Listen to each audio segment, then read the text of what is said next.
Welcome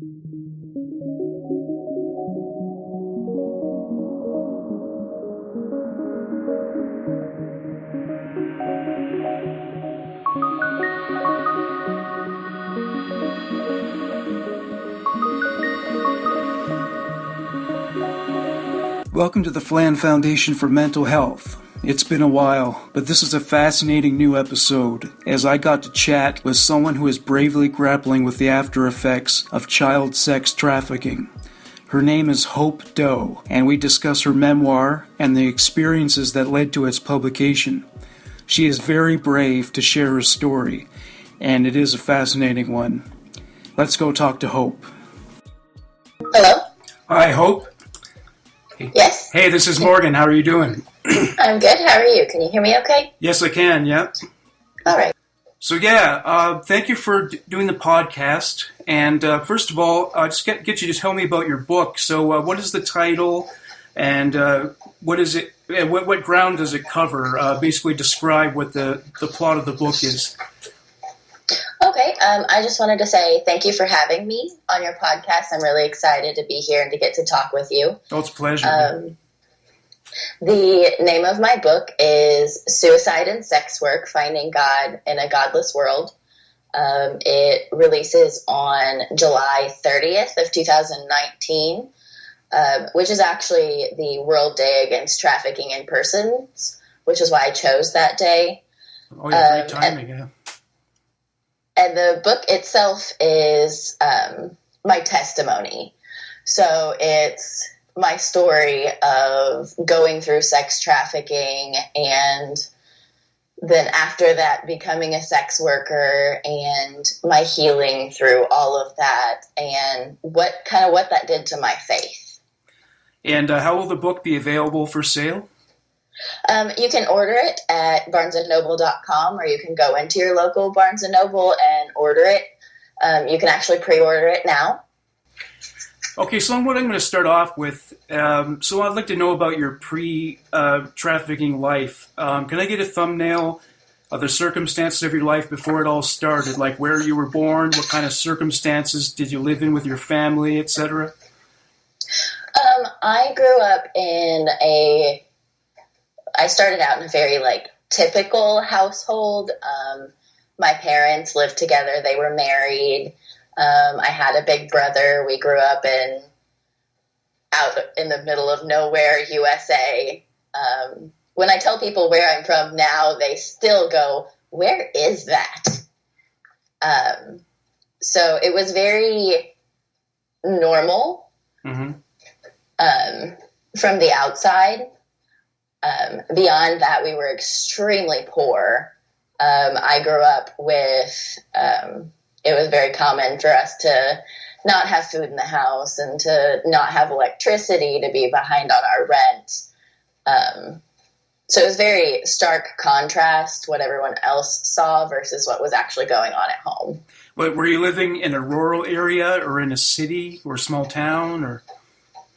We were living in a rural area just outside of an incredibly small town. The population of the town itself where I went to school was about 100. Oh, I see. Were your parents unable to find work? They actually both had full-time jobs. In my younger years, my mom didn't work, but when I started school, my mom started a job. I grew up in an alcoholic home, so that's where most of our money went to. Oh, okay. And so the stress of dealing with the poverty and everything else, how was your relationship with your parents? It's a really complicated situation with my parents because I did go through trafficking as a child. So even now, I still have a lot that I'm kind of wrestling with, different information, and not being sure how to really take them and whether they knew about the situation, how that all played into it. Mm-hmm. So I'd say that we were never super close. I've always been kind of a daddy's girl, but that went to the wayside very quickly.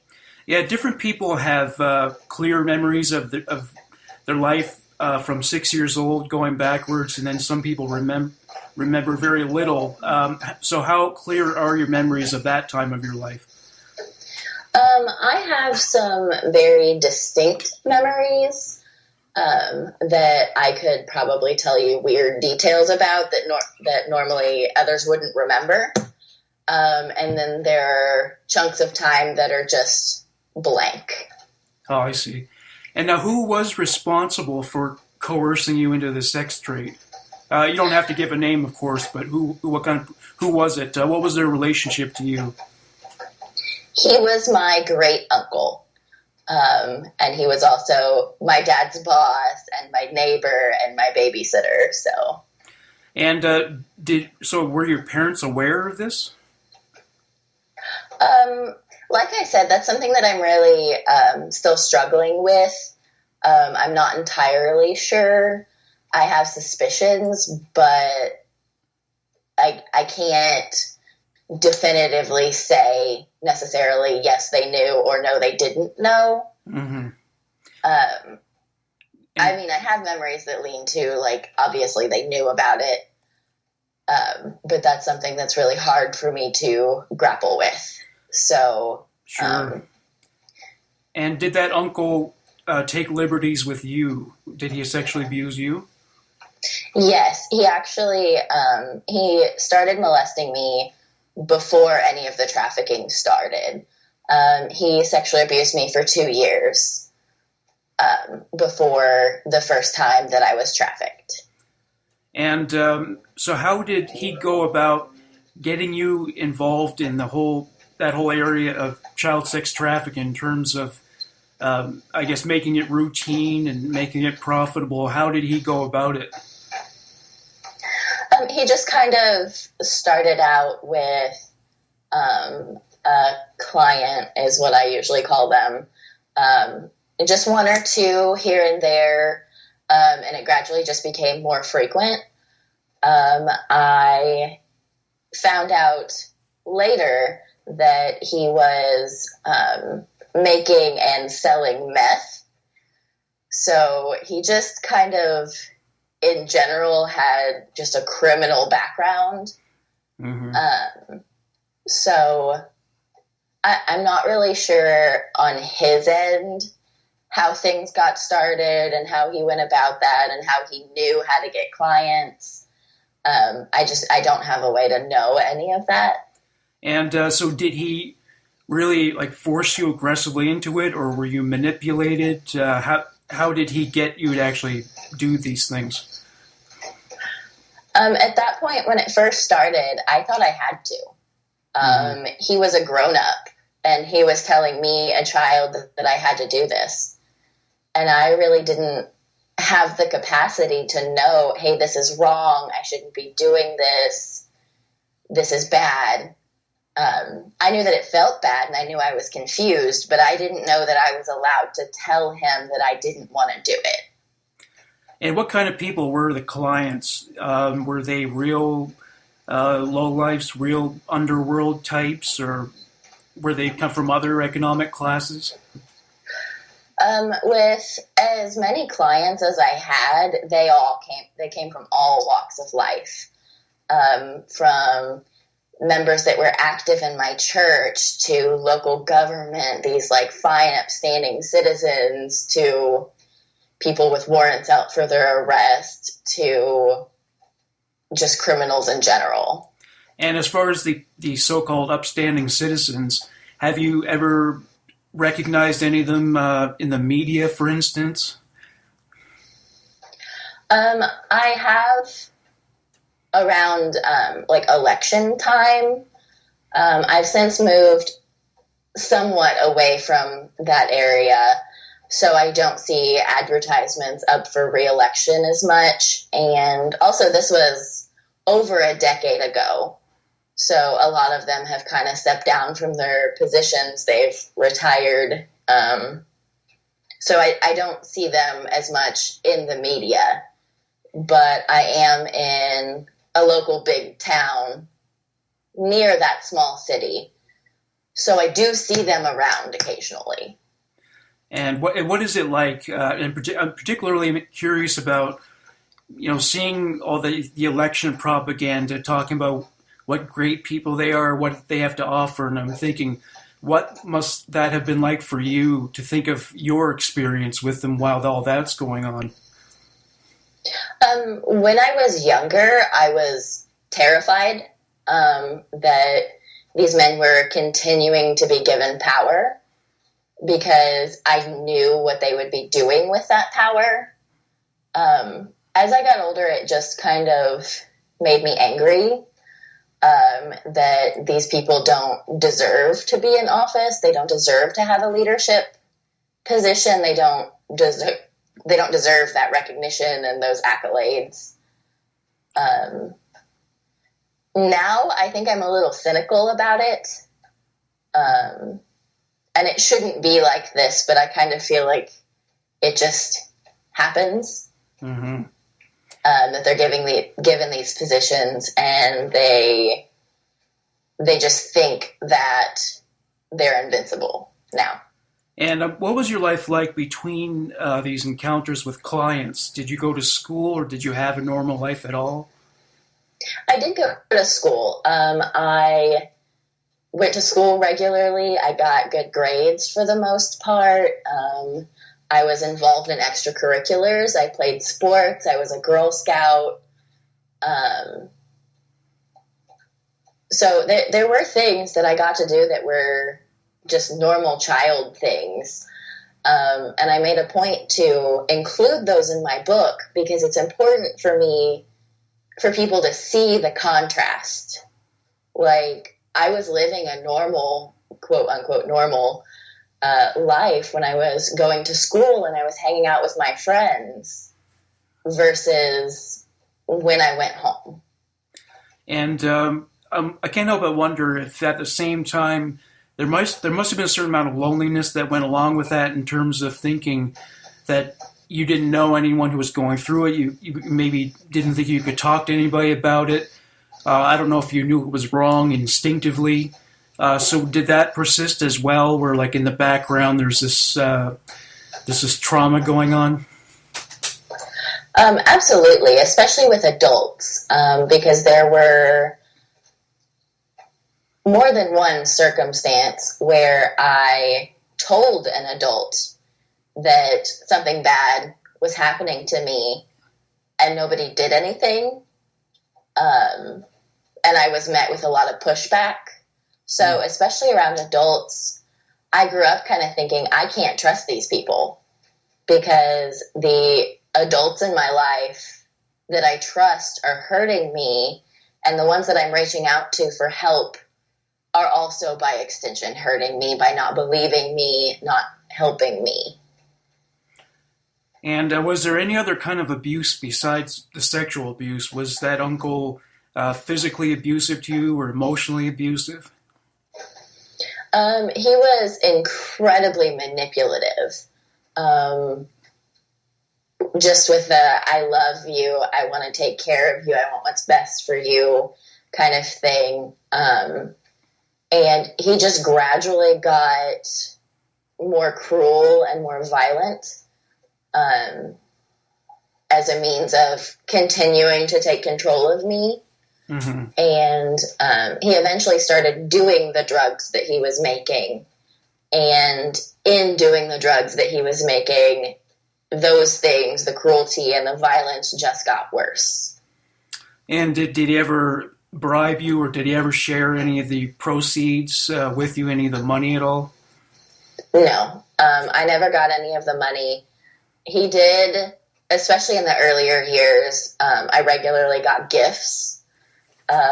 He bought me a nice ring, and it was just a promise ring. Those were his words, promise ring.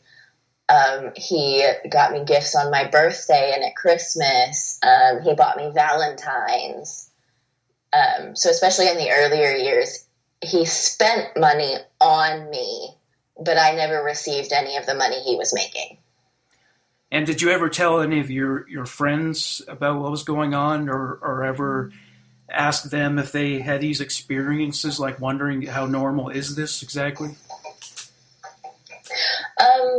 I don't remember ever asking anyone specifically if that was something that was happening to them, because it had been so ingrained in me that I was not allowed to tell anyone. I was not allowed to say anything.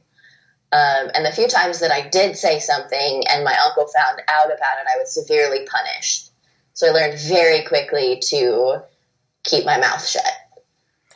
So I didn't really talk about it with my friends. But I do remember wondering if everyone's life was like mine. And how were you able to cope with it at the time? I think for the most part, I just kind of ignored it. I just kind of hoped that it would go away. And as I got involved in things at school, I kind of threw myself into that, into sports, which I was not good at all, into Girl Scouts that I loved. When I discovered reading, I threw myself into that. Anything where I could be focused on something else and not have to think about how alone I was and how confusing everything was. So did you ever dissociate, where you tried to tune out of the experience and separate yourself from it to some extent? Yes, there were times where I don't think I would have survived if I had had to stay in my body. There were times where I remember thinking I need to go away, and then I would. And obviously part of me is still there and part of me still enduring the trauma, but being able to take a step back from that and pretend that it's not me that it's happening to was the only way I got through some of that stuff. Though it goes without saying that child sexual abuse is very cruel, were there any clients that were especially sadistic or who tortured you to some extent, where they seemed to be getting off on the aspect of inflicting pain? Yes. Like I said before, I had all kinds of clients. So I had clients that were horrible to me. And then I had clients who were gentle and kind, which kind of added to the confusion, because there were now no kind of men that I could trust. Mm-hmm. And were you ever given drugs or alcohol by your uncle or anybody else? Yes, that was actually something that happened semi-frequently. I'm not sure what they were giving me. I just know that they gave it to me in drink form. It was some kind of drug mixed in with orange juice. And it would just make me pass out. And I learned when you're given this orange juice, you down it, like just chug the whole bottle, because it would take effect quicker and I would pass out quicker the faster I got it into my system. So I guess that way you wouldn't at least remember what happened. So was that right? Was that some kind of relief at least, or? Yes. I could deal with waking up and having the after effects left, the after effects of the abuse, because I was used to being in pain. I was used to having to take care of myself. But just that break, almost, that doesn't feel like the right word, but that's the one I can come up with. So just that break from the cruelty and the confusion and all of the other things that I was feeling. And by the way, how old are you now? I'm 23. 23, yeah. Yes. So I was thinking of a Bill Cosby. I mean, you were too young to have grown up watching him on TV as I did. But how did you feel hearing about that whole scandal, how he used these chemicals to knock women out and rape them as some of your clients did? I think that is a good testament of people in power thinking that they can get away with anything. because they think that they have not only this position where they feel like they're ahead above everyone else, but they also have the money to kind of make that happen. So, like you said, I wasn't old enough to have grown up watching him. But there was a part of me that believed it right away because that's what I had experienced. That's what I had witnessed. So when you kind of grow up learning that behavior, it just seems like something that's normal. Like people do that. Not that that makes it acceptable, but it's so plausible because you've seen it yourself. And by the way, how has the whole Me Too movement been for you? I'm very careful when reading stories because I have to look after my own mental health. But I am so proud of these men and women that are speaking out and that are sharing their story, because I know how hard that is, and I know how that can take a lot out of you, and I know how you never really know how people are going to react to you when you share your story. So I applaud these people for taking that step and sharing what could have very well been the worst experience of their life. And and in reading some of those stories, have you come across any familiarities with your own experience where some of it sounded like things you went through? The extent of what I went through kind of brings up this point where most times when I read someone's story, there's something I can relate to in it. Not that necessarily I went through exactly that, but I went through so much with so many different kinds of abusers that there's something that's familiar to me in almost every story that I read. And have you gone online to find other people who've had your kind of experience? And if so, has that been therapeutic for you? I have, and it has been therapeutic. It's helpful to be able to connect to people that know what you're feeling and know what you're experiencing without you having to really explain it. Because I found something that can be hard for me sometimes is talking to the people in my life who love me and who want to help, but have no idea how to wrap their brain around what I went through, which is very normal, and I'm glad that they don't have that frame of reference. But it's healing for me to be able to connect to other survivors and watch them overcome and watch them thrive, because it gives me hope for myself and for people that I hope to reach with my book and with my blog and with my social media. And say someone has just met you and you're getting to know them, and then you reveal this experience. What would you say should be the do's and don'ts of what they should say? They want to understand it, and they feel bad for you. But I think probably there are probably right and wrong things to say. What would you say are the wrong things to say? As far as the wrong things to say, I've been lucky that I haven't had too many bad experiences in sharing my story. I think any kind of disbelief is really hard for me to hear, because I experienced that as a child when I was reaching out for help, people not believing me. I think trying to fix me is something that's hard for me to handle. It's one thing if I'm going to them for advice, then by all means, tell me what you think, tell me what to do. But I think the best reactions that I've gotten were I've had people tell me that they don't understand, and there's no way that they could ever understand, but that telling them my story didn't change how they saw me. Mm-hmm. Yeah. And hearing people tell me that they still love me and that they want to help.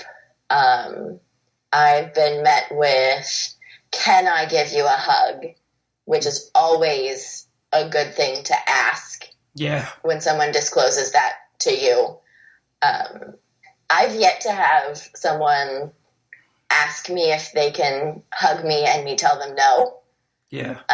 Because when I get to the point where I'm face to face telling someone my story, I'm comfortable enough with them to have that interaction. But it's very validating just to have them ask. Well, I hope nobody's ever said to you something like, the past is the past. It has nothing to do with the present. Just forget about it. I hope no one's taken that approach. I actually have heard more than once that it's in the past and it's not happening anymore and I need to move past it. And I think that's a very fine line to walk. Yeah. Because I have to be careful not to dwell in it because I get stuck. But I also have to remember that it's part of my story. It's part of who I've become. It's part of my faith. Yeah. And I think the balance is knowing now that it could be an equal part of my life. It doesn't have to be all consuming. And just going back to the timeline of the events of the trafficking itself, did you try to escape the situation? You mentioned you did tell a few adults. Did you try anything else? Did you ever try running away, or was there anything that you tried to do to get out of it? I think telling was the only thing that I tried. I couldn't really run away. I knew that I wouldn't make it very far because I know the land that we lived in, like a vast acreage, my uncle owned. Yeah. So if I take off into the woods, he knows those woods much more than I do as a child. And some of my clients were hunters who have spent hours and hours in those woods. And I don't know if I was thinking that logically as a child. There was a level of helplessness, like, he's too big, he's too powerful, he knows too many people, there's no way for me to get out of this. Not to narrow it down too much, but do you live in the Midwest? Is that about where it is? Or roughly, yes. And so what led to the cessation of all this? How were you rescued, or how did you leave the situation, or what put a stop to it? My uncle actually got deported. He had dual citizenship between the U.S. and another country, and he was arrested for making meth. He got busted for that and was deported. So when that happened, since he was kind of spearheading the whole operation, it kind of just fell apart. And how old were you when he finally was extradited? I was 11. 11. And undoubtedly, and we touched on this earlier, but the trauma you experienced has, it's likely led you experiencing effects typical of post-traumatic stress disorder, which is a common thing, and there are a lot of complications that come along with that. So how does your experience affect you on a day-to-day basis? It affects me a lot less now than it did even a year ago. But I actually have a diagnosis of complex PTSD, which is essentially caused by trauma over an extended period of time. Mm. So I still struggle with severe depression. I have a lot of triggers that remind me of trauma that I really struggle to get through. I have nightmares and flashbacks, typical PTSD symptoms. And there are days that are good and there are days that are bad. One thing that's common among people who have been victims of this kind of experience is substance abuse. Did you ever turn to drugs or alcohol or anything else to cope with the complications? I did, actually. I was put on prescription benzodiazepines for my anxiety, and I became addicted. I used on and off for, 3-4 years before going to treatment. And I went to a rehab facility for mental health. That was my primary reason for going. I went after a suicide attempt. But in going there, because it was a dual diagnosis facility, in going there, I got so much group therapy and community with other survivors and addicts and people who had just been through the ringer in life. And I got clean. I've been clean for 2 years, 2 months, and 2 days today. Congratulations. Thank you. Yeah. And so was that hard? I know addiction is never easy to end. Once an addict, always an addict. And so was that really tough? Or did they have some kind of methadone-like medication for you to take? Or I actually didn't go on medication to stay off drugs. I'm one of the lucky ones that I was able to get help pretty quick. Like I said before, I ended up in treatment after a suicide attempt.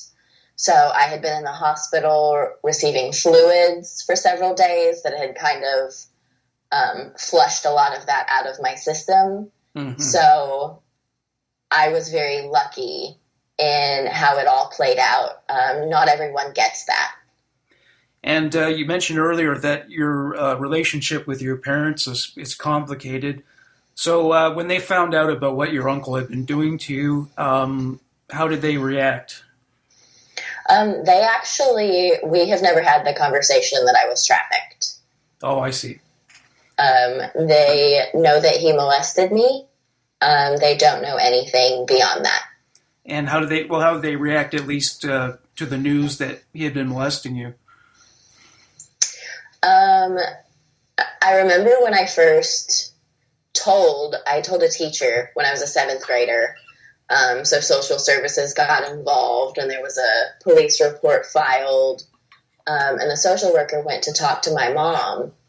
And when the social worker was there, she was crying and she was upset, and all the normal, for lack of a better words, reactions of a parent who had just found out that their child had been abused. Mm-hmm. But once the social worker was gone, my mom was angry because I made her look bad. So she made it all about her then? Yes. Oh. So do you have much contact with your parents now, or have all these feelings really kind of driven a wedge between your mother and you and your father and you?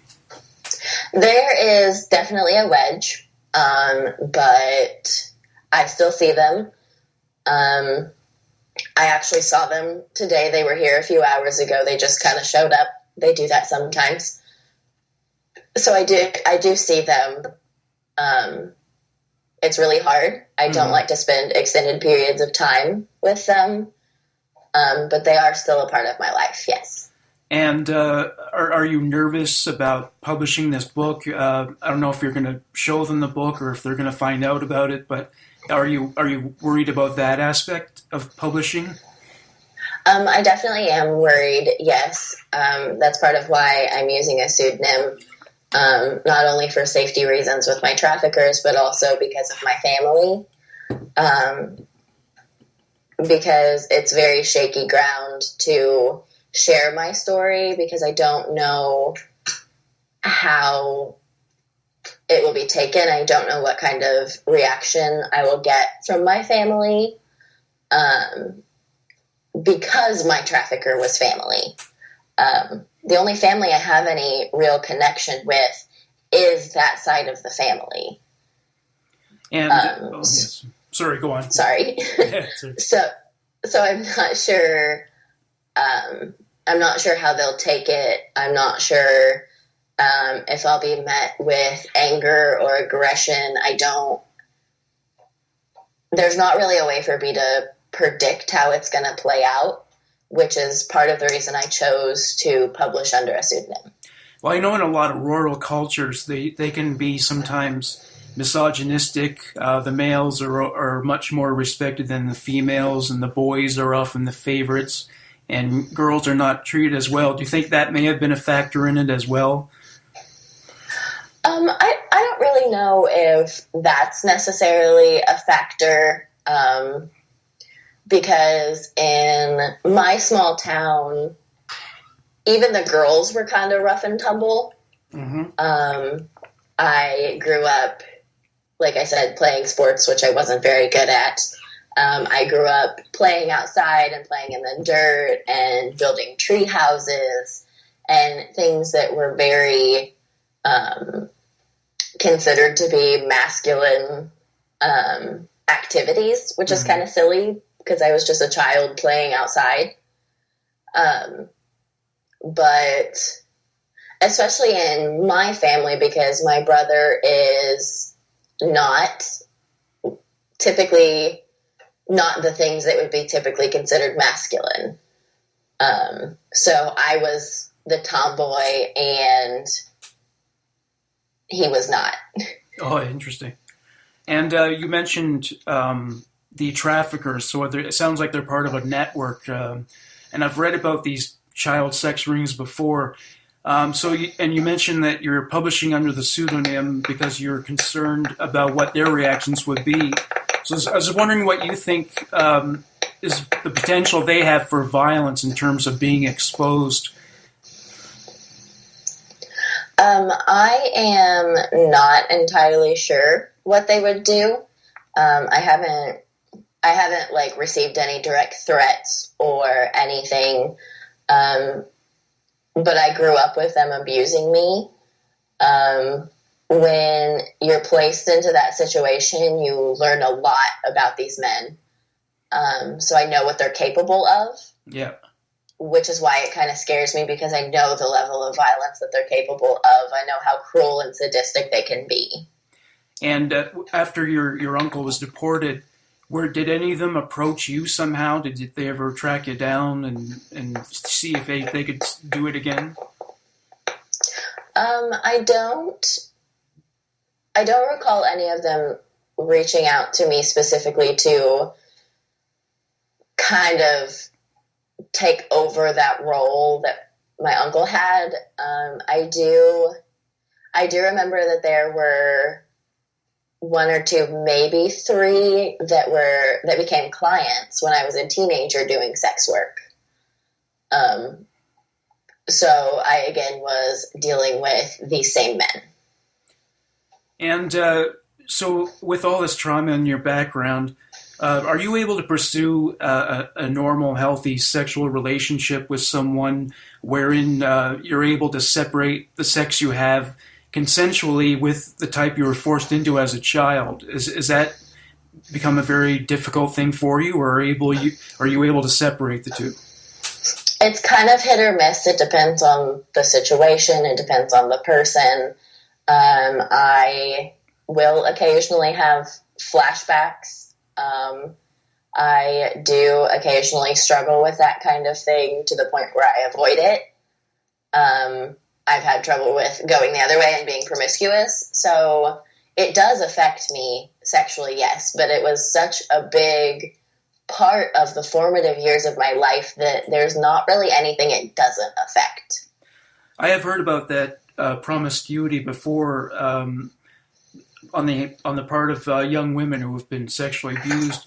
I was wondering what's behind that. Is it a way of trying to reclaiming power over your body? Is that what it's about, or is there something else at play?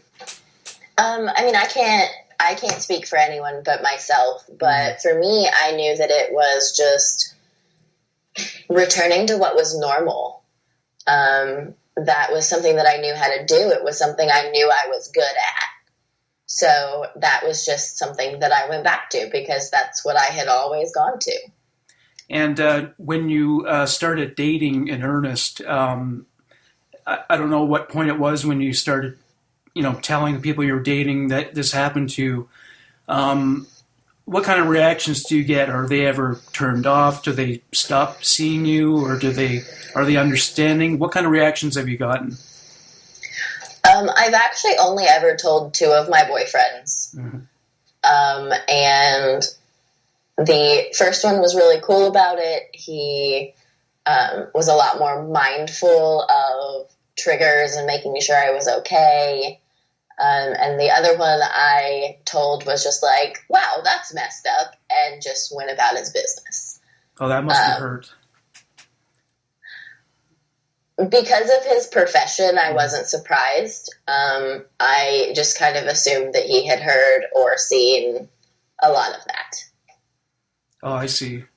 So your faith has been important in your healing. So what is your faith? I'm a Christian. That is my faith. Oh, okay. And so in what ways did it help? Did it have to do with the support of people, of knowing people there who would listen? What other aspects of it did it help you with? I think part of it was I grew up in and out of the church. That was another thing that I did as a child.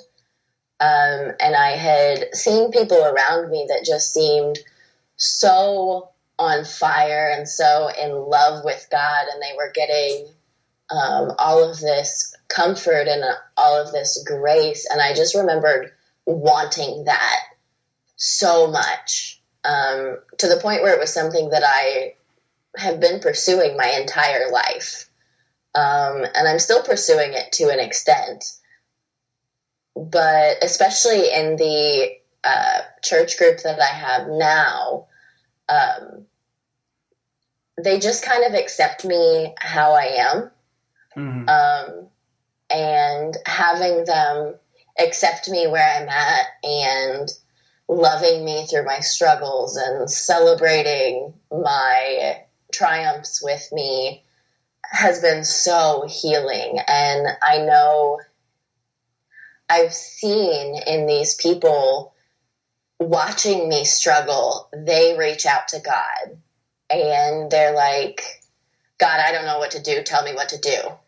And I have watched God guide their hands. And I've had similar experiences where I'm just like, I don't know what to do, God. I don't know what decision to make. I don't know where to turn. I don't know what to say. Help.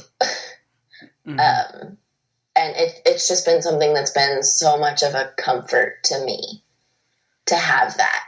And when you have so much trauma in your life, there aren't many things that bring you comfort. Yeah, that's right. Have you tried anything else to try to turn around your thinking, whether medication or anything in terms of just trying to break the cycle of having flashbacks, or do you think there's any way to stop that at all? I mean, I've been in therapy for over a decade at this point, and I've been on, I think the last time I counted, 30 different psychiatric medications. So I've tried lots of different things. I have a therapist now who is very good, and she's very helpful. And I have a medication regimen that I do that is helpful. And adding to that, I try to socialize. I try to be around people that I know love and support me.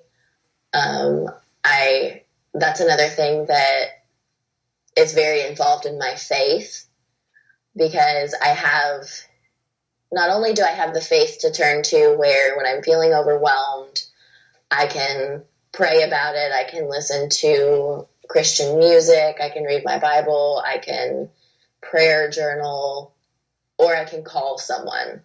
And I have this network of people in my life where I can call them and have them support me and have them kind of talk me down and help me ground myself. I've had instances in one of my church groups where I have flashbacks, and I've had them surround me and pray for me. I've had them ask my best friend Claire what's helpful, and she tells them what to do and what not to do. So there are so many different things that I've kind of discovered fairly recently that help with the flashbacks and that can help calm me down. Well, that's good. And yeah, it's great to have that kind of network of support as well. Yes, very much so. I don't know if you're planning on having children someday, but if you do you think you would tell them about what happened to you? I think that I would, but that would definitely be a conversation to have with adult children. Oh, of course, yeah. I kind of feel like that is a cross that bridge when you get to it. Sure, yeah. Kind of situation, because even now in my life, I have people that I love and that I trust and that are big parts of my life that I probably won't ever tell about my trafficking. Do you have siblings? I do. I have a brother. Have you told him what happened? I have not. Oh, I see. So do you think that he might end up kind of taking the same side as your parents? Do you think he wouldn't understand? I think that he falls more into the category of people that I wouldn't tell, even though I love them and I trust them because of their personality. Because he's one of those hard on his sleeve kind of people, and I really just I don't know with his personality and his life experience if he could handle that information. Yeah, it is a pretty heavy thing to unload on someone, I guess. Yeah. Yeah. Well, have you told your grandparents? Are they still around? Or? I only have one grandparent, and her sister was married to my uncle. Oh. So that there's a pretty close connection there. So that's another person that I don't know how she would handle it, so I'm afraid to tell her. Sure. And by using the pseudonym, that could probably limit your ability to participate in activism on the behalf of people who've had these experiences. Will writing the book be the extent of that and your activities online? Or do you think you'd like to have more contact, perhaps directly with people who've had those experiences? I would love to have more contact with people who have been through that, because I know for me, it's so helpful to have a conversation with someone who has been through it and who's gotten to a point where they function in their day-to-day life and they're doing the things that I want to do. It's really encouraging to me to have those people to look up to, and I would love to be able to be that person for someone. Well, I thank you very much for joining me today, and I'm sure wherever your uncle ended up, it's a hell on earth, and he totally deserves to be there. Thank you so much for doing the show. Thank you for having me. I appreciate you taking the time to talk with me tonight. Yes, thank you.